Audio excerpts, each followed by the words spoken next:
I, Elena, feel a restless hum in my chest, a vibration that's been building all day, as I lean against the cool granite of our kitchen island and nudge Mark toward the idea of inviting Jude and Lila over. The words spill out casual, light, like I haven't been turning it over in my mind for hours. Our neighbors from across the hall, 2 floors up in this sleek downtown high-rise, where glass and steel stretch toward the sky. Mark sprawled on the couch, one leg slung over the armrest, scrolling through his phone with that easy grin of his, the one that used to unravel me, but now just sits there, familiar and uncomplicated. Sure, why not? He says, barely looking up, his voice warm but distracted, oblivious to the way my pulse kicks up at the thought. Jude and Lila. I've seen them in the elevator, in the lobby with its polished marble and low hum of voices, their presence always a quiet jolt. Lila's all angles and energy, her hair a wild cascade of auburn that catches the light, her laugh a blade slicing through the air. Jude's different, taller, leaner, with a stillness that pulls you in. Those dark, unreadable eyes that linger too long when we pass. I've felt them on me before, a weight that doesn't fade, even when I turn away. And it's been needling me, that look, like a thread I can't stop tugging. Mark doesn't notice. He never does. He's too busy tossing out a text to confirm, his fingers quick against the screen, while I straighten, smoothing my hands down the front of my dress, the fabric clinging to my thighs in the late March heat. The loft feels too still as I wait, the city's pulse seeping through the floor-to-ceiling windows, cars threading through streets below, lights blinking awake in the dusk. I fuss with the bottles on the counter, lining them up like soldiers. A crisp white, a heavy red, something sharp and sparkling. My reflection catches in the glass, all sharp cheekbones and restless eyes, and I wonder why I'm so keyed up, why this feels like more than just drinks. The intercom buzzes, a low growl that makes me flinch, and Mark's already at the door, throwing it wide with a, "Hey, good to see you," that bounces off the walls.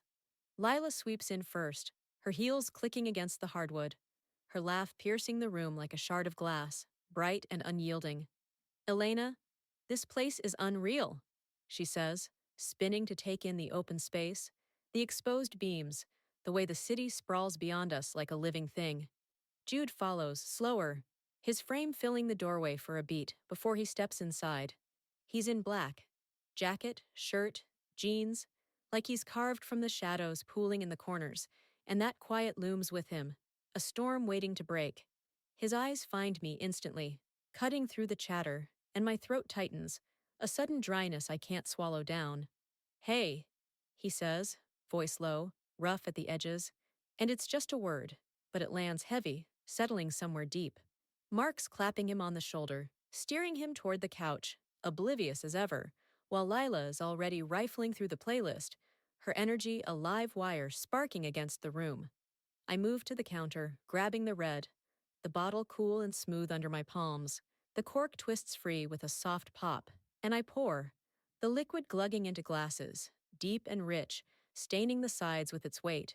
My fingers tremble, just enough to notice, and I curse under my breath as I steady them, lining the glasses up.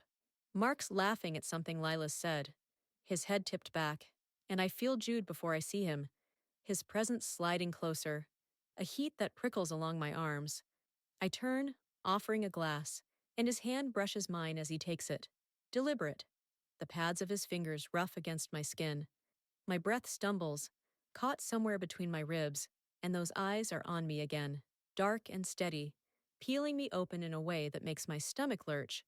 "Thanks," he says, and it's soft, but there's a current under it, something that hums louder than the room. I nod, forcing a smile, and step back, clutching my own glass like a lifeline. The wine's sharp on my tongue, a bite that steadies me, but his gaze doesn't let go, tracking me as I cross to the couch.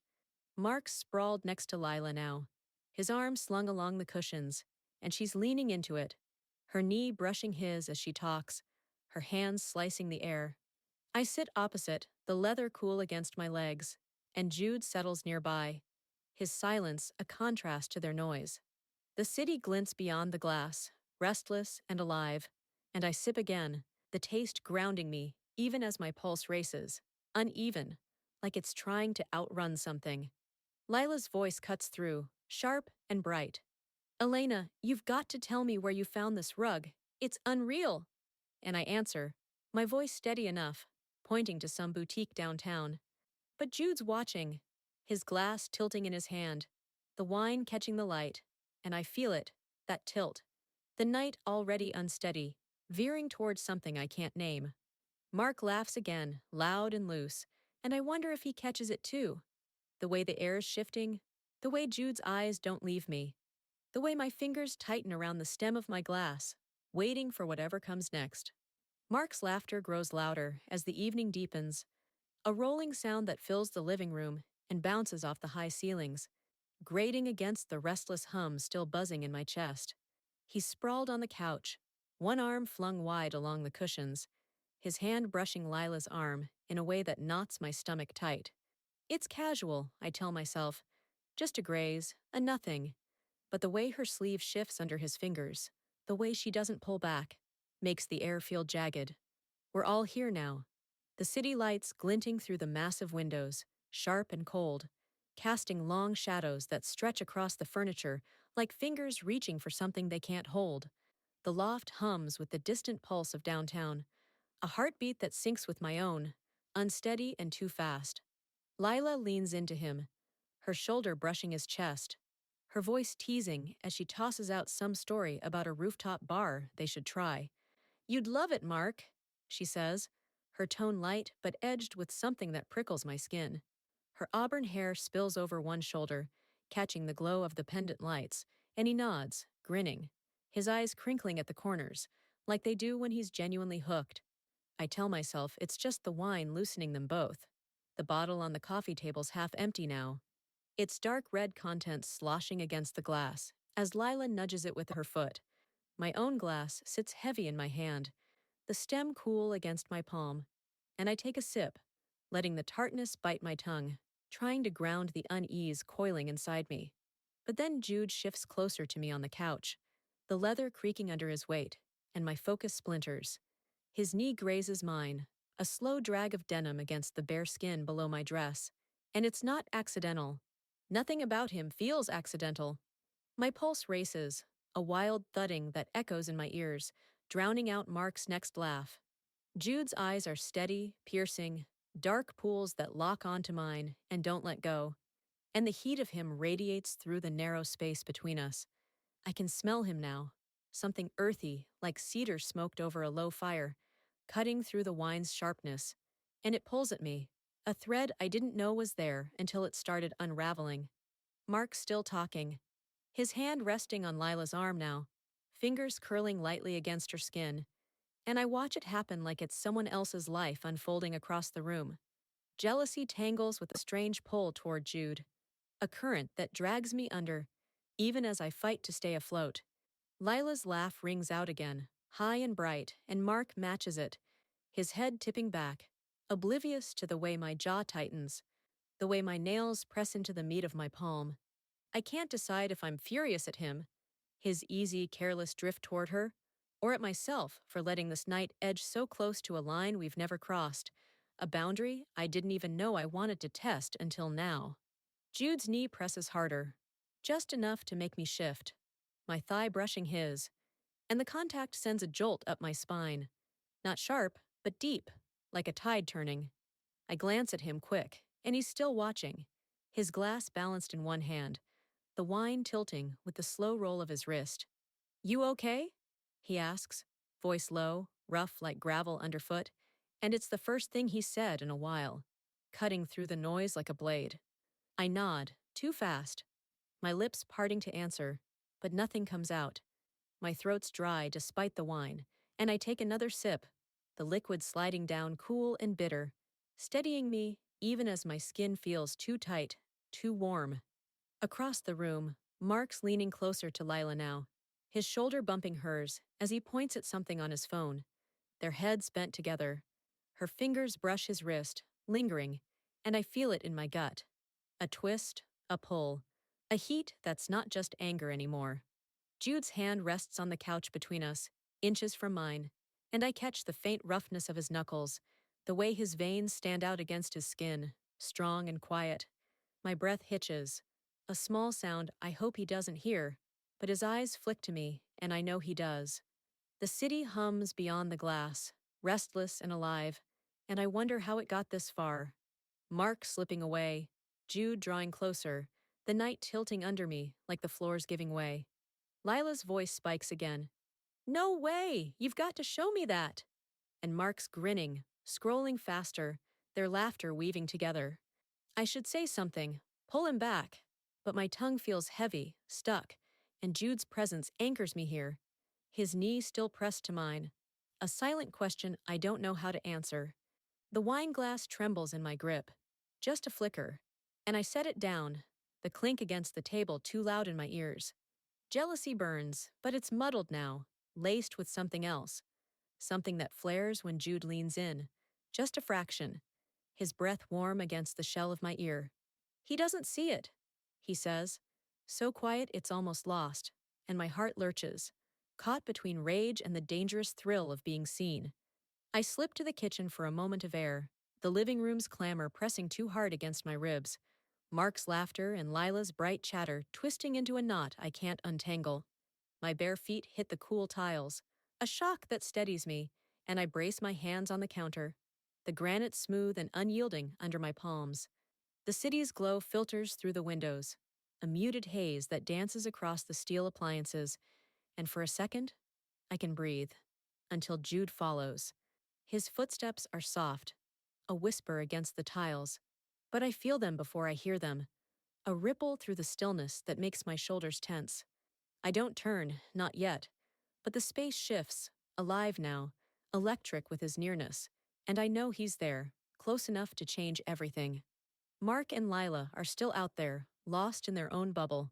His low chuckle, her teasing lilt floating through the open loft like smoke I can't clear. I'd left them tangled in their laughter, her knee pressed to his on the couch, his hand still grazing her arm, and it had driven me here, seeking distance. But Jude's presence floods the kitchen, erasing any chance of escape. He moves past me, his frame cutting through the dim light, and reaches for another bottle on the counter. A deep red, the label worn at the edges. His arm brushes mine, deliberate and slow, the fabric of his sleeve catching against my skin, and my breath stalls, caught in the hollow of my throat.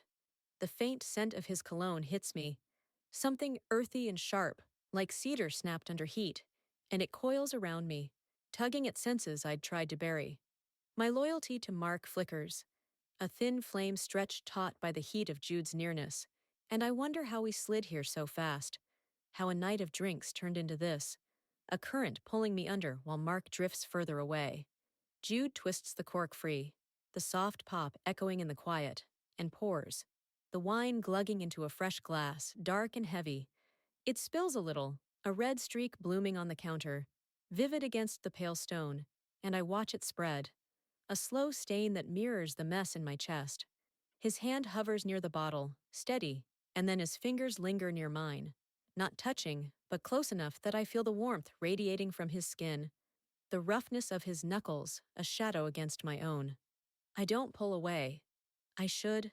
Every piece of me knows it, but my hand stays, rooted to the counter, my nails pressing into the edge until it bites. My pulse hammers, a wild rhythm that drowns out the distant hum of the city, and I glance at him, quick, fleeting. His eyes are on me, dark and unyielding, peeling back layers I've kept locked down, and my stomach lurches. A deep, unsteady drop. Need a refill? He asks, voice low, rough like it's been scraped raw, and it's a simple question, but the weight of it lands heavy, pressing against the silence. I nod, my glass still half full on the counter, and he takes it, his fingers brushing mine again, firmer this time, intentional, and the contact sends a jolt through me, sharp and deep, pooling somewhere I can't name. He pours, the wine rising slow, and I watch the liquid catch the light, a ruby gleam that dances against the glass. My throat's dry, my tongue heavy, and I lift the drink to my lips, the taste sharp and bitter, cutting through the haze. Mark's laugh spikes from the living room, louder now, and I flinch, the sound yanking me back to him, to the man I married, the one I promised myself to. But Jude's still here, his arm resting on the counter now, close enough that I feel the heat of him through my dress, and my loyalty frays further, threads snapping under the strain. I wonder if Mark's even noticed I'm gone, if he feels the shift, or if he's too wrapped in Lila's orbit to care. The kitchen feels smaller, the air thicker, and Jude shifts, leaning just enough that his shoulder brushes mine. It's subtle, a graze, but it's enough to make my skin tighten, my breath catch in a way I can't hide. "They're having fun," he says, nodding toward the living room, and there's no judgment in it, just a quiet observation that hangs between us. I swallow, the wine burning down my throat, and force a small laugh, brittle and thin. "Yeah, they are," I say, my voice steadier than I feel, but my eyes flick to his, and he's still watching, steady, like he sees every crack I'm trying to hold together. "Out there," Lila's voice rises. "Mark, you're terrible!" And his laugh follows, warm and loose, and I picture her leaning closer, her hand on his wrist again, her hair brushing his shoulder. My chest tightens, a dull ache spreading, and Jude's fingers shift, brushing the edge of my glass, a touch so light it's almost nothing. But it's not nothing, it's a spark, a pull, and I don't move away.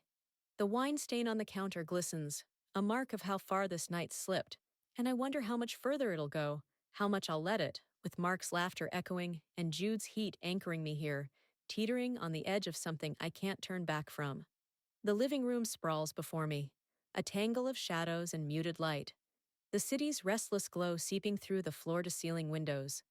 I'm perched on the edge of the couch, wineglass cradled in my hands, the stem slick with condensation against my fingers.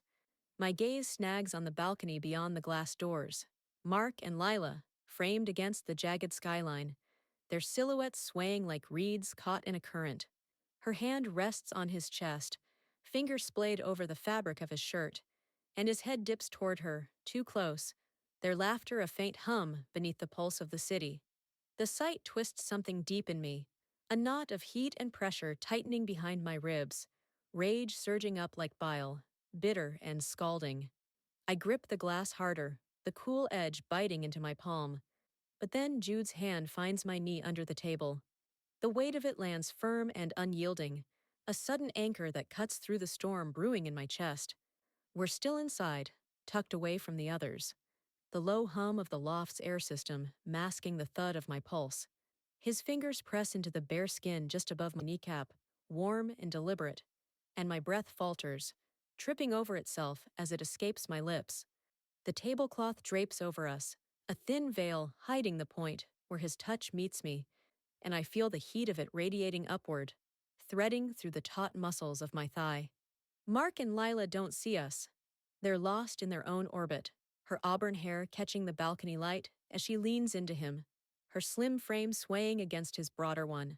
His hand hovers at her waist, a casual arc that feels anything but, and the sight stokes the fire in my gut, a raw, jagged thing I can't swallow down. But Jude's thumb begins to move, tracing slow, deliberate circles against my skin, each pass igniting a current that coils tighter, pulling my focus inward. My chest rises and falls unevenly, the fabric of my skirt rustling faintly as my leg shifts, drawn toward him despite the clamor in my mind screaming wrong. The air in here feels dense, laden with the scent of spilled wine and the faint musk of Jude's cologne. Earthy, sharp, curling into my senses like smoke. His hand doesn't waver, the pressure steady, and I catch the flex of his forearm, where his sleeve rides up, the sinew shifting beneath his skin. My own body betrays me, a flush creeping up my neck, warming the hollow at my throat as I try to anchor myself to the table's edge. I don't want him to stop. The realization hits me like a stone dropping into deep water, rippling outward, unsettling everything I thought I knew about this night. "Out there," Mark laughs, a sound that grates against my nerves, and Lila's voice weaves through it, teasing, light, her fingers brushing his arm now. The city hums behind them, traffic lights flickering, horns bleating faintly, a restless heartbeat that matches mine. I could storm out there, yank him back by the collar, demand he see me instead of her. My free hand curls into a fist, nails digging into my palm, but Jude's touch holds me here, A tether I didn't ask for but can't sever. His head tilts toward me, just enough that I feel the weight of his gaze, dark, unreadable, pinning me in place. My lips part, air rushing in too fast, and I taste the tang of wine still lingering on my tongue. The night's spiraling, veering beyond the lines I'd drawn in my head, and I'm caught, teetering between the urge to shatter the glass door and drag Mark inside, and the pull to let this moment with Jude drag me somewhere shadowed, uncharted.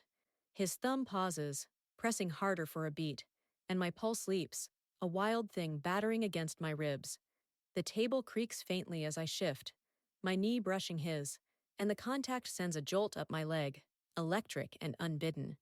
Beyond the glass, Mark's hand slides to Lila's lower back, and the rage in me flares again, but it's tangled now. Knotted with the heat pooling where Jude touches me, the two warring inside me until I can't tell which is winning.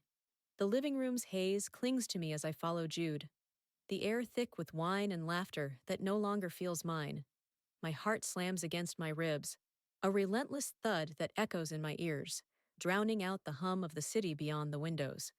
The hallway looms ahead, a narrow artery branching off the loft's open sprawl, its dim light casting long shadows across the hardwood.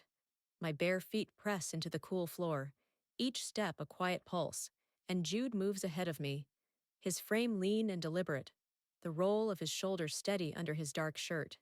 The others don't notice us slip away. Mark's voice still rumbles faintly, tangled with Lila's sharp cadence, a distant thread I can't pull back. The hallway swallows us, the walls closing in, and suddenly Jude turns, his hands finding my hips with a certainty that stops my breath. He presses me against the wall, the plaster cold and unyielding against my back. A stark contrast to the heat rolling off him. His palms are firm, fingers splaying wide, anchoring me as the air between us crackles. Alive, electric, thick with everything we're not saying.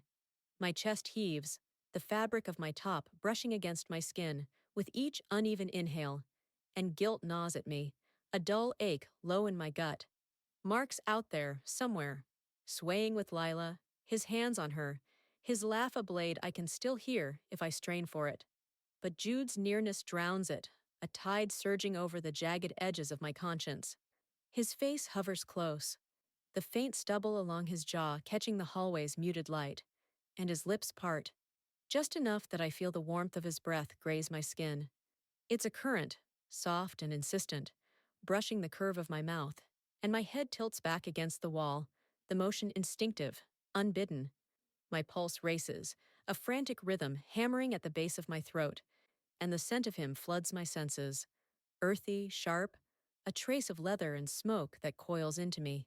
His thumbs press into the hollows above my hips, the pressure sending a jolt through me, and my hands flatten against the wall, nails scraping faintly as I fight to steady myself. The air feels heavy, laden with the weight of this moment, and I'm dizzy, my vision narrowing to the dark pools of his eyes, the way they hold me, unrelenting. My lips part, air rushing in too fast, and the taste of wine lingers, tart and fleeting. I want this, want the heat of him, the way his grip tightens, as if he senses the tremor running through me.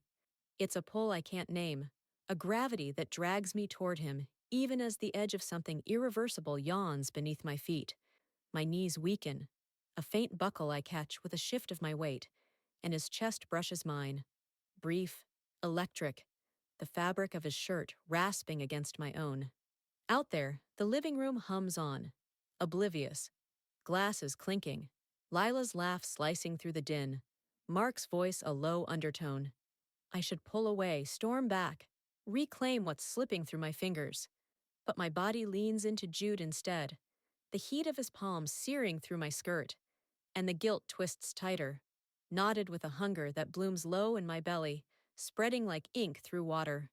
His head dips closer, the space between us thinning to a thread, and I feel the faint graze of his breath against my jaw, my neck, a whisper of contact that sets my skin alight. My hands lift, hesitant, hovering near his chest, and I catch the steady thud of his heartbeat through the fabric. Strong, alive, a counterpoint to the chaos in my own. The hallway feels smaller now, the walls pressing in, the air pulsing with the city's distant rhythm, horns bleeding, lights fracturing through the high rise's glass veins. I could stop this, step back, let the cold plaster ground me, but his fingers flex, drawing me closer, and my breath stumbles again, caught in the hollow of my chest. I'm teetering, suspended between the man out there I promised myself to, and the one here, unraveling me with every second I don't pull away. We drift back to the living room, the hallway's shadowed pulse still clinging to me, a current buzzing under my skin where Jude's hands had been. The air shifts as we cross the threshold. Thicker here, laden with the sour tang of spilled wine and the low drone of the city seeping through the massive windows. My bare feet sink into the rug, the fibers soft against my soles, but my chest feels tight, a coiled spring ready to unravel. Jude stays close, his shadow stretching beside mine, and the heat of him lingers, a thread pulling taut between us, unbroken even as the room opens up. I pause near the couch, my gaze snagging on the glass doors to the balcony. There, through the pane, Mark and Lila are a tangled silhouette against the city's jagged glow, his arms looped around her, her slim frame pressed into him, her fingers threading through his dark hair. The sight hits me like a fist, something deep inside snapping loose, a jagged tear that floods me with heat and venom. My breath catches, sharp and uneven, and my hands curl into fists, nails biting into my palms. The city lights fracture across the glass, a kaleidoscope of red and gold, but all I see is the way his head dips toward her, the ease of it, like I've already faded from his orbit. I turn to Jude, the motion sudden, instinctive, my hands finding his chest before I can stop them. His heartbeat thuds beneath my palms, strong, steady, a rhythm that grounds me as the rage at Mark surges, molten and wild.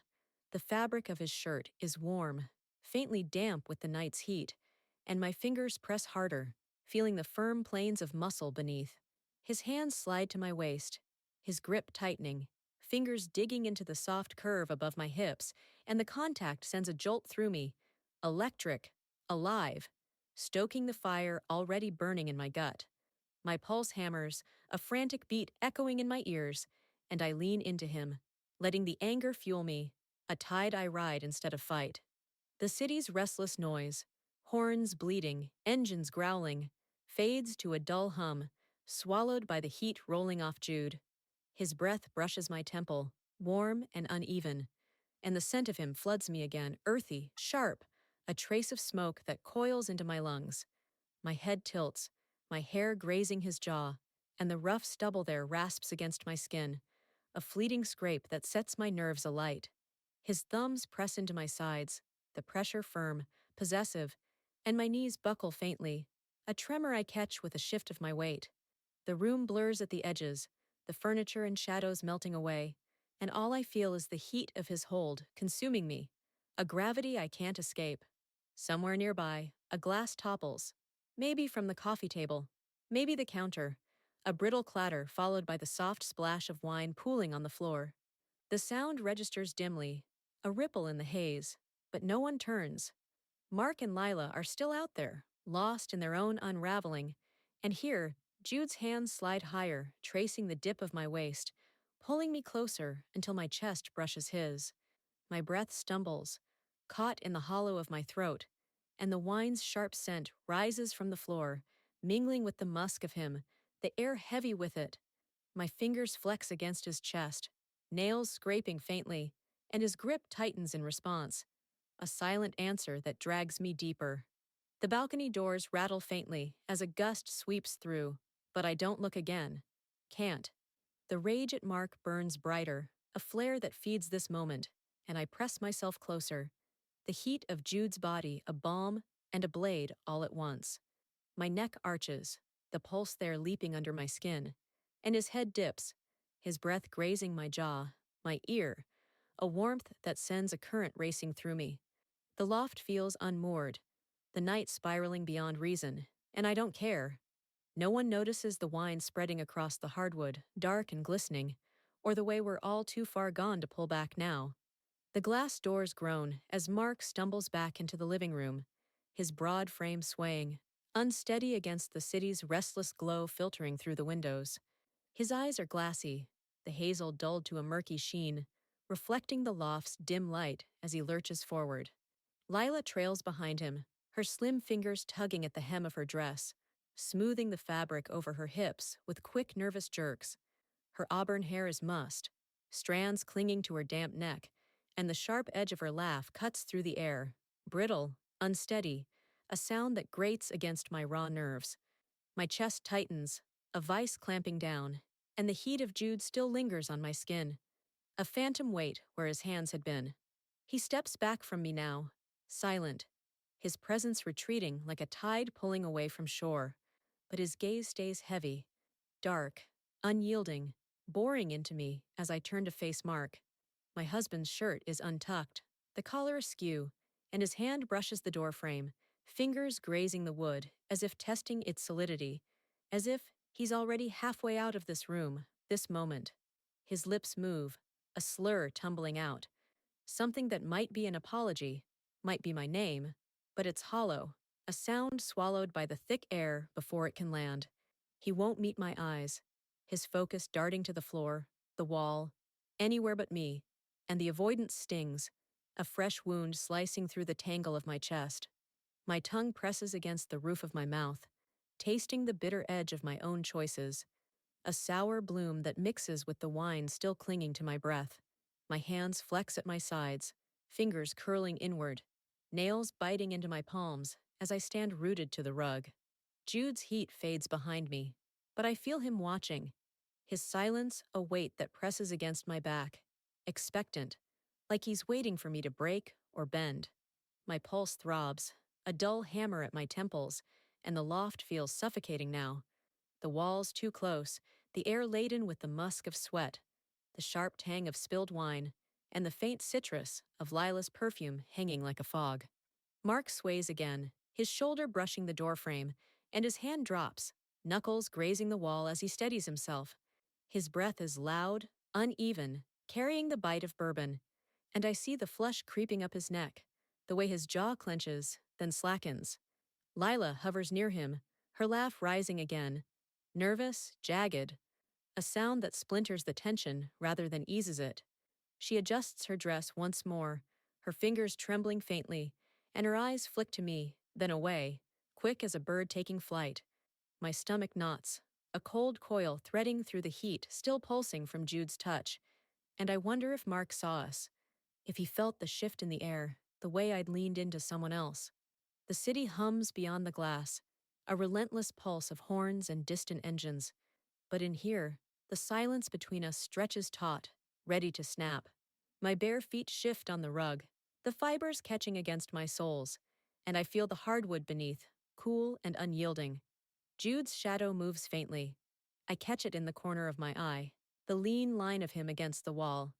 And his gaze doesn't waver, a steady pressure that makes my skin prickle. My throat tightens, air rushing in too fast, and I taste that bitterness again, sharper now, laced with the ache of what we've all done, what's unraveling before me. Mark's hand lifts, then falls, a clumsy gesture that might mean something if I could read it. But he's already slipping, his focus drifting, his body angled toward the hall as if drawn by an invisible current. I wonder if he's gone for good. If the man I knew is lost in the haze of Lila's laugh, her touch, the night that's cracked us open. My chest rises and falls, the fabric of my top clinging to my damp skin, and I feel the weight of Jude behind me, the pull of him warring with the hollow space Mark's leaving behind. The loft presses in, the air heavy with our wreckage, and I stand caught, watching my husband fade, tasting my own guilt, and feeling Jude's eyes like a tether I can't shake. Morning breaks, a pale slash of light cutting through the high-rise windows, and I wake to an empty bed. The sheets beside me are cold, undisturbed. Mark's familiar weight gone. No indentation, no warmth, no trace of where he slipped away to after last night. My hand presses into the mattress, fingers splaying wide, searching for some echo of him, but there's nothing. Just the faint rustle of fabric and the silence swallowing the loft. My chest tightens, a dull ache blooming behind my ribs, and I sit up, the air cool against my bare arms, tugging at the thin straps of my top. The city's hum seeps through the glass, tires hissing on wet pavement, a distant horn bleeding, a restless pulse that fills the void he's left. Jude's touch still burns under my skin, a phantom heat threading through me, lingering where his hands had gripped my waist, my hips. It's a current I can't shake, pulsing faintly as I swing my legs over the bed's edge, my feet brushing the hardwood, smooth and chilled. My breath catches, shallow and uneven, and I taste the stale edge of wine on my tongue, a residue from the night that clings like regret. I stand, the floor creaking faintly under my weight, and pad toward the living room, each step heavy, deliberate, as if testing the ground beneath me. An empty wine bottle lies on its side, rolled across the hardwood, its dark glass glinting in the morning light, a silent witness to the chaos we spilled. I step over it, the air brushing my ankles, and catch my reflection in the massive windows. Lips flushed, a bruised red against my pale skin, eyes shadowed, sunken into hollows framed by smudged mascara. The city stretches beyond the glass, a sprawl of steel and concrete humming with life, but in here, it's still, suffocatingly so. My fingers graze the window's edge, the cool surface biting into my skin, and I lean closer, my breath fogging the pain in fleeting bursts. I don't know if Mark saw me with Jude, those moments in the hallway, the living room, my hands on his chest, or if he's with Lila now, tangled in her orbit somewhere beyond these walls. The uncertainty gnaws at me, a quiet ache that settles low in my gut. The loft feels vast and hollow, the furniture looming like relics of a night unmade. My bare feet press into the rug, the fibers catching against my soles, and I bend to right the bottle, my fingers wrapping around its neck. The glass is slick, sticky with dried wine, and I set it on the counter, the faint clink echoing in the stillness. My pulse thuds, a slow, heavy rhythm at my temples, and I feel the heat of Jude again, unbidden, insistent, tracing the memory of his grip, the way his breath had grazed my jaw. My neck prickles, a flush creeping up my throat, and I press my palm there, trying to cool it, to ground myself in this empty space. I move to the couch, sinking into it, the cushions yielding under me, and my gaze drifts to the balcony doors. The glass is streaked with last night's damp air, smudged where Mark's hand might have brushed it, and I see him in my mind, stumbling inside, glassy-eyed, Lila trailing him. My stomach twists, a cold coil threading through the warmth Jude left behind, and I wonder where Mark's gone, if he's nursing his own wreckage or chasing hers. My fingers dig into the armrest, nails scraping the fabric, and the city's hum grows louder, insistent, pressing against the silence until it feels like it might crack. I'm alone now, piecing together what's broken. The trust we'd built, the lines we crossed, the man who slipped away. My reflection stares back, a stranger in the glass, and I taste that bitterness again, sharper, laced with the weight of what's left. The loft holds its breath, the air heavy with the scent of wine and absence, and I sit caught in the wreckage. Jude's heat a ghost on my skin, Mark's shadow a void I can't fill, and the city outside droning on, indifferent to the pieces I can't mend.